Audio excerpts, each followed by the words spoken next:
Well, look, we're here today because we're responding to President Zelensky's call for people across the globe to take to the streets in solidarity, to show our support to Ukraine, to show our support to the people of Ukraine, and to show our support for freedom. And we also condemn Putin's barbaric aggression. Well, look, Londoners over the last few weeks have shown that we're opening our arms to Ukrainian refugees, whether it's by donating money to those charities doing a brilliant job in Ukraine and just outside Ukraine, or whether by opening our homes to those fleeing Ukraine. It is important that over the next few days and weeks we make it far, far easier, much more easier for those who are fleeing Ukraine to come here.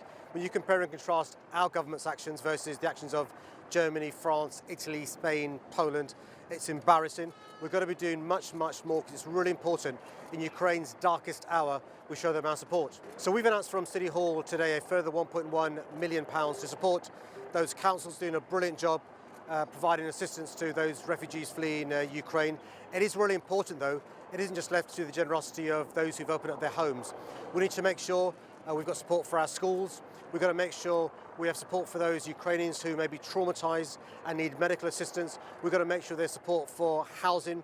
We've got to make sure that this isn't just a short-term fix, but we've got to make sure that we give support to Ukrainians in the medium to long term as well. At the same time, we've got to make sure we continue to be generous to those charities doing a good job. Those in Ukraine need support medically, need support with food, need defensive military equipment, and it's really important our government steps up.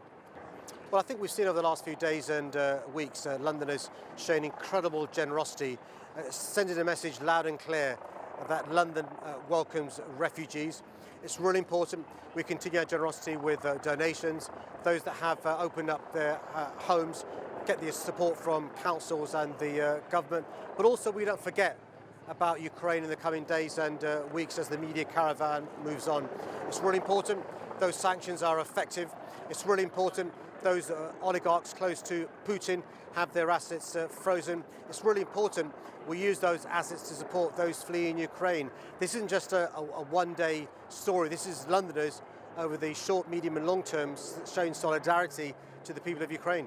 I'm full of admiration for anybody who has the space to provide a room for those who have fled Ukraine. We know more than 3 million Ukrainians have left their country. It's really important though that families and Londoners and Brits aren't left to their own devices. It's really important the government does step up to give the assistance these families will need. It's simply going to be impossible for these families by themselves to support these Ukrainians.